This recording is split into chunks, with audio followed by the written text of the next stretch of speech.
Hello les amis, je vous reviens quelques instants parce que je suis en train d'écrire une chanson pour mon frère, pour un de mes frères qui souffre de maladie mentale.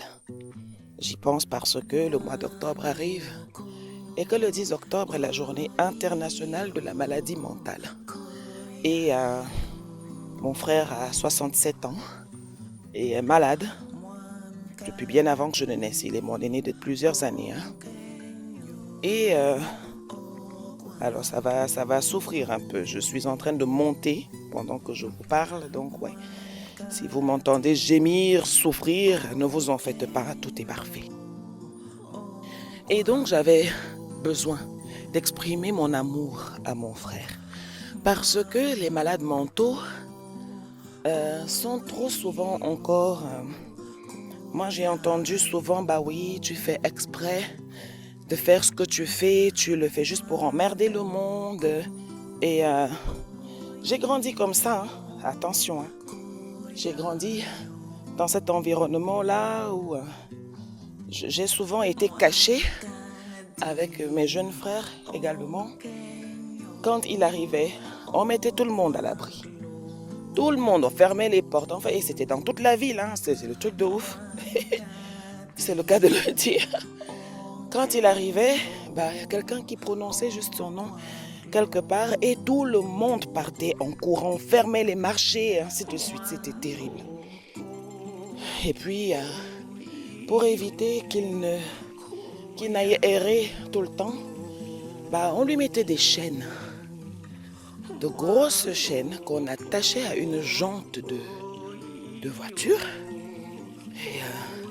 Et on l'attachait autour d'un arbre avec de gros cadenas.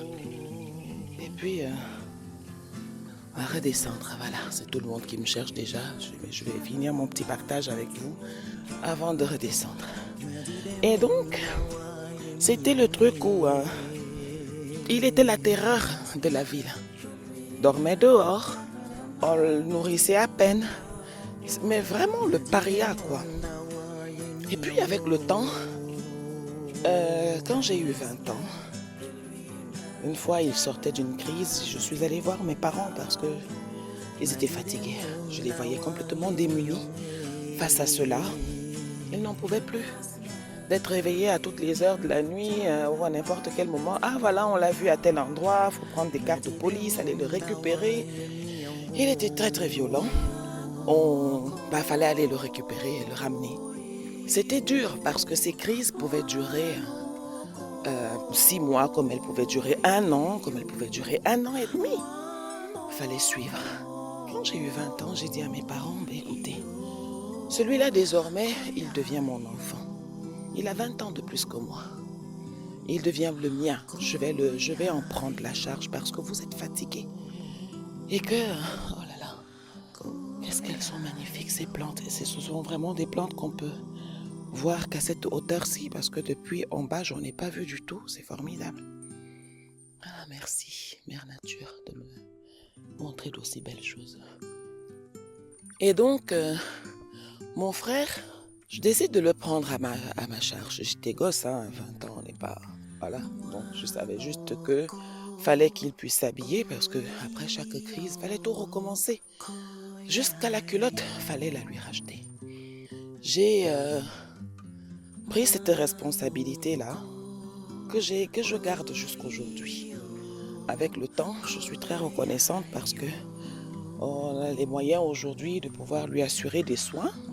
Et quand une crise se déclenche, d'aller comprendre comment ça se fait et pourquoi en ayant accès à des examens auxquels on n'avait pas accès parce que ça coûtait extrêmement cher. D'une et de deux, parce que personne ne voulait s'y coller en fait. Et l'année dernière, il a perdu son épouse. Cette femme qui était aussi un autre cas de maladie mentale, hein, mais elle était alcoolique, elle avait des problèmes. Voilà. Mais j'ai toujours dit qu'elle a trouvé que son fou était bon à épouser, c'était l'homme de sa vie. Mais mon Dieu, ces deux, mais qu'est-ce qu'ils s'aimaient! C'était exemplaire.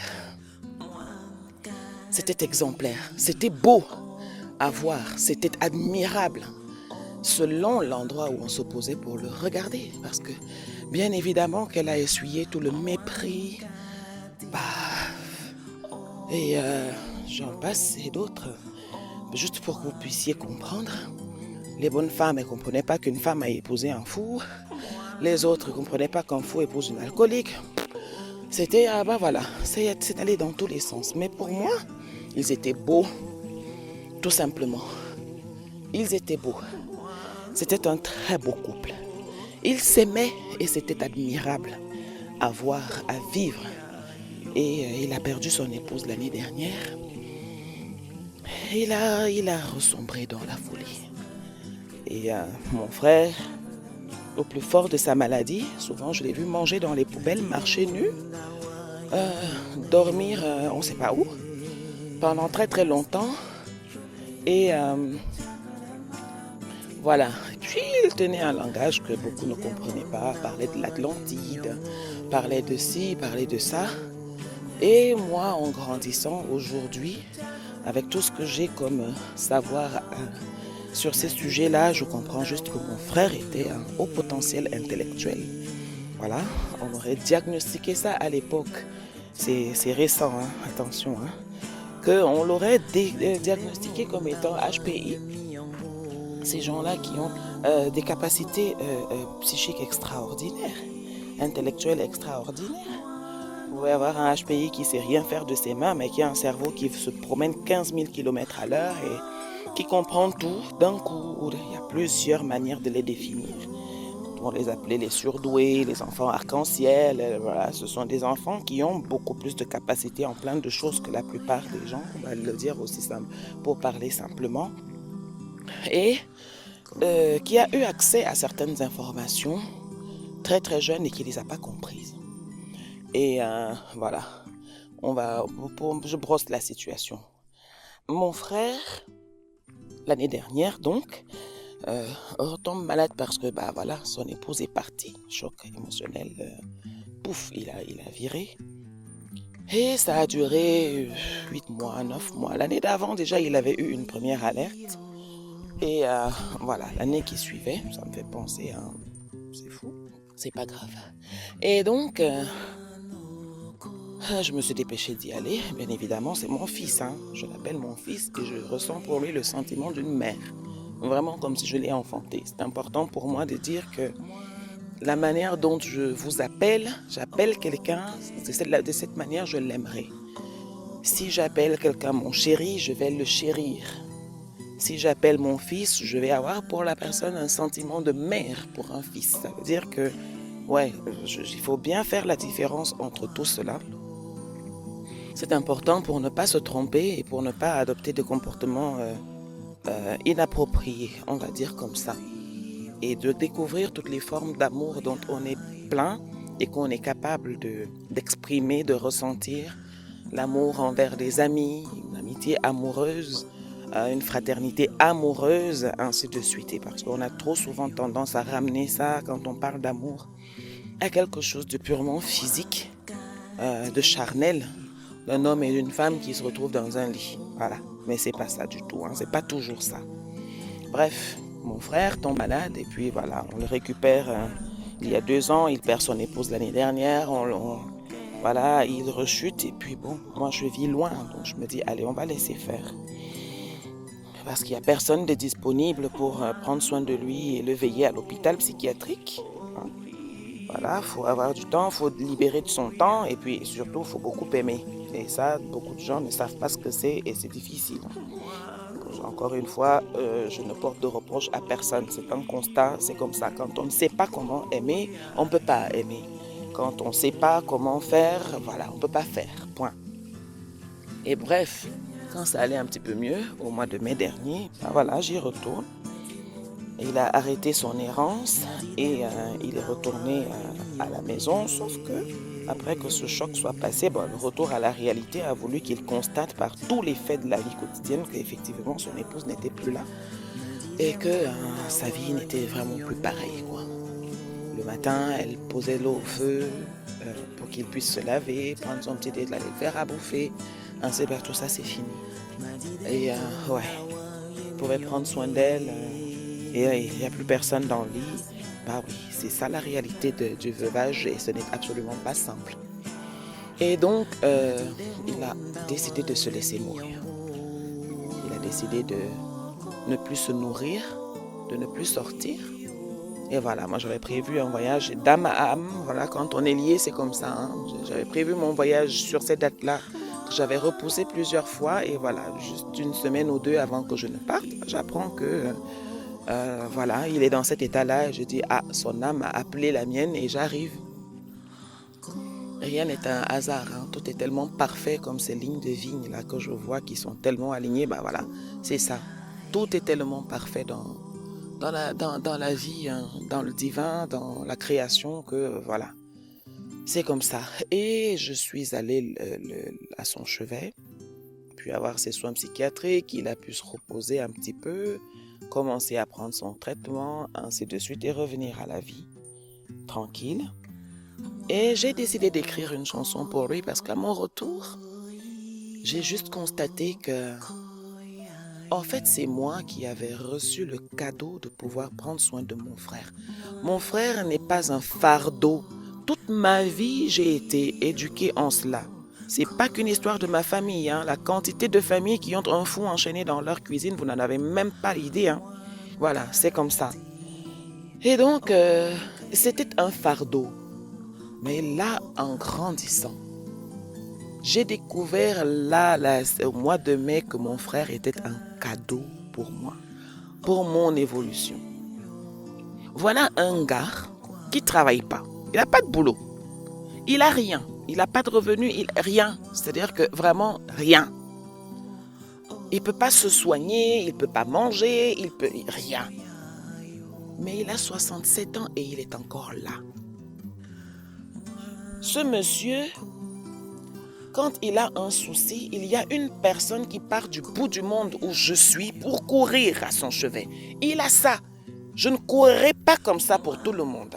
Même parmi mes frères et sœurs, de toute façon, tout le monde le sait. Pour que moi, je me lève et que je cours après, va falloir ramer. Hein. Mais lui, j'entends tic, je cours. Voilà, comme cet avion chasseur-là qui est en train de passer. Bah voilà, quand j'entends, hop, je fais l'avion chasseur, je me dépêche. C'est quand même faramineux, c'est exceptionnel. Et pour moi, c'est un cadeau parce que j'ai compris que c'est moi qui ai reçu le privilège de prendre soin d'un mec comme lui. C'est moi qui ai reçu le privilège de me demander, mais comment une âme? Et c'est ça qui fait qu'aujourd'hui, je me lève et que je fasse ce rappel. Nous sommes des âmes. Ça, c'est ce qu'une âme est capable de mettre en route pour pouvoir s'expanser, pour pouvoir exister, pour pouvoir manifester sa présence, son passage sur la terre. C'est ça. Et moi, je suis rentrée et j'ai baissé le front.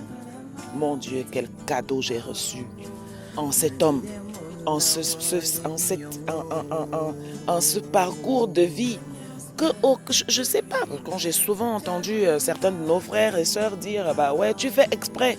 Mais à un moment, j'ai répondu, mais puisqu'il peut faire exprès, essayez. Essayez. Une minute. Allez, on ne va pas dire une journée, hein, on ne va pas dire une heure de temps. Essayez une minute de vous mettre dans l'état dans lequel souvent il est. Faites ça une minute et dites-moi et expliquez-moi comment ça se passe pour qu'on fasse exprès de vivre cette vie-là, d'inconfort, de maladie, de tourment, de dormir dehors dans la vermine. Comment on fait pour faire ça exprès? Expliquez-moi. Pour que jusqu'aujourd'hui, même ceux qui accompagnent des gens pareils se disent qu'ils font exprès. Parce que, bah oui, puisqu'il est capable de faire ça et de guérir après, c'est qu'il fait exprès. On se demande qui est fou, hein, quand même. Hein. Bon, bref. J'ai entrepris d'écrire cette chanson pour pouvoir expliquer que, pour déclarer à mon frère que je l'aime, il le sait déjà. Que je l'aime et que je l'aime très fort et que je le remercie parce que son parcours de vie est un cadeau exceptionnel pour moi. C'est une chance inouïe que j'ai de pouvoir voir combien une âme est capable d'exister et comment le divin va mettre en route, va aligner tout pour que cette âme fasse son parcours de vie sur terre. Et quand j'ai compris ça, je suis tombé dans une profonde gratitude. Une profonde gratitude. Et je me suis promis que je l'accompagnerai jusqu'au bout.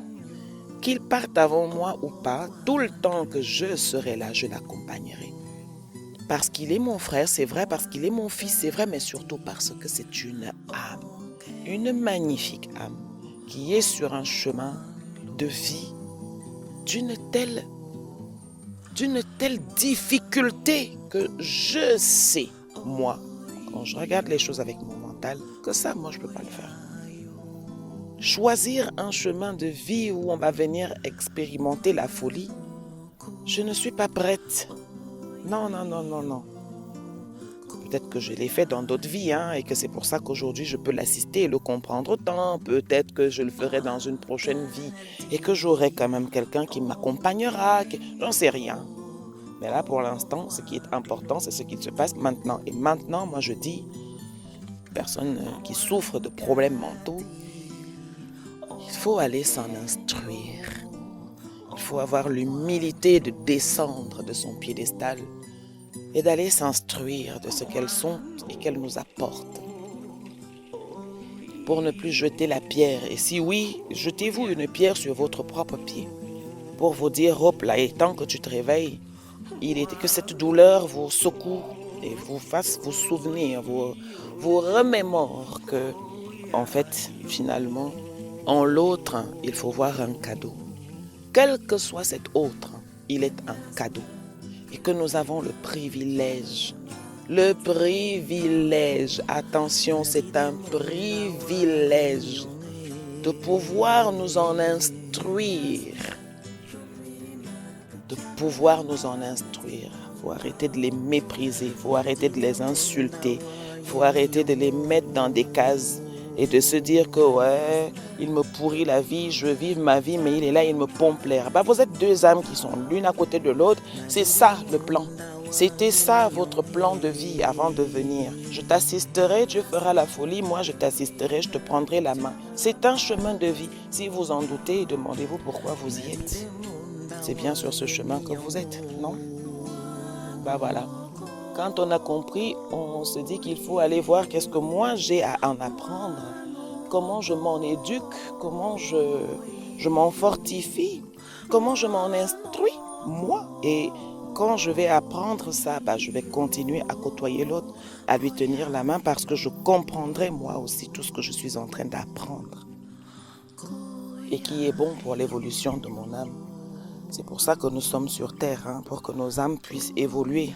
Il ne faut pas l'oublier, ce n'est pas parce qu'on a à paraître aux yeux des autres, à être par rapport à ce que les autres vont s'imaginer qu'on devrait, ainsi de suite. Ça, c'est le mental. Dans un autre truc, je vous parle déjà de la différence entre le physique, le mental, le psychique. Je détermine bien la place des deux, parce que moi, je suis arrivée sur ma voie de l'âme en ayant expérimenté le psychique, en ayant compris les choses par la psychologie, en me demandant, mais finalement, puisque le corps, lui, il va être dans l'action et que le mental, lui, il va réfléchir aux choses et qu'il va juger, il balance, il pèse, c'est bien, c'est pas bien, c'est assez, c'est pas assez, c'est noir, c'est pas blanc, blablabla.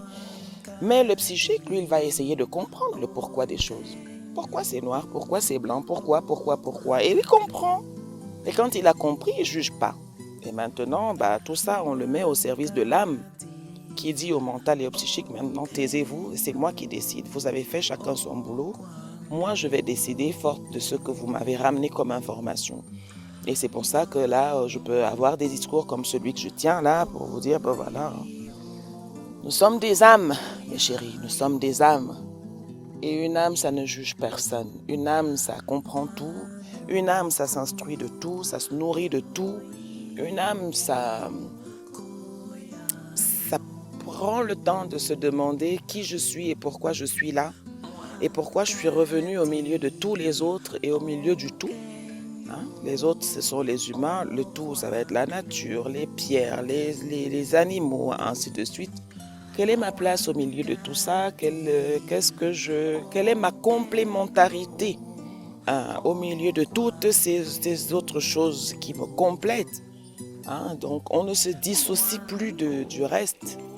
Absolument plus. On sait qu'on fait partie de tout ça et on essaye juste d'exprimer ce que l'on est au milieu de tout ça.